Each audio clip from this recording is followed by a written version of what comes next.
मुस्तफा है वही घर बनाने को दिल चाहता है। কবির চিন্তাধারা। আপনার তো কষ্ট হচ্ছে না তো? আপনার নাচ শুনতে পছন্দ করেন তো মাশাআল্লাহ?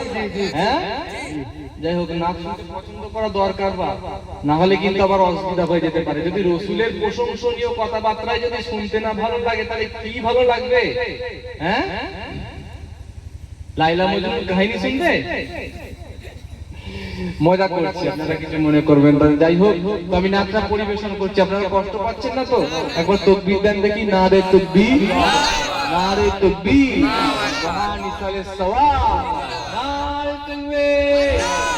ও শহরে মোহাব্বত जहां मुस्तफा है वही घर बनाने को दिल चाहता है।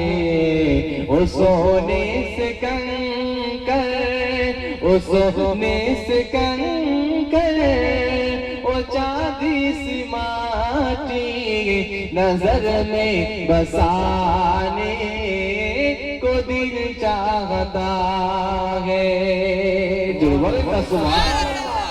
जो पूछा नबी ने क्या घर पे छोड़ा है, तो सिद्दीक़ अकबर के होठों पे आया।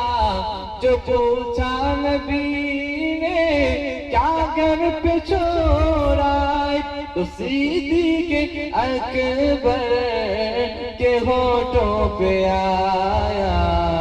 वहाँ मालो दौलत, वहाँ मालो दौलत की क्या है जरूरत, जहाँ जा लुटाने को दिल चाहता।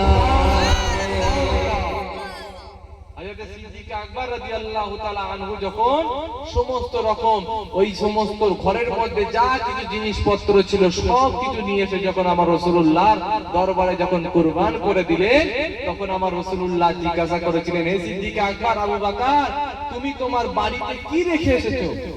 তখন উনি বলেছিলেন যে আমি আমার বাড়িতে কি রেখে আসবো, যেখানে আমার ধন দৌলতে সেখানে রাখার মতো কোনো প্রয়োজন নাই, সেখানে আমার ধন দৌলত ঘরে রাখার কোনো দরকার নাই, যেখানে আমার নিজের জানটাকে কুরবান করে দিতে ইচ্ছা হয়। জোরে বলেন না সুবহানাল্লাহ।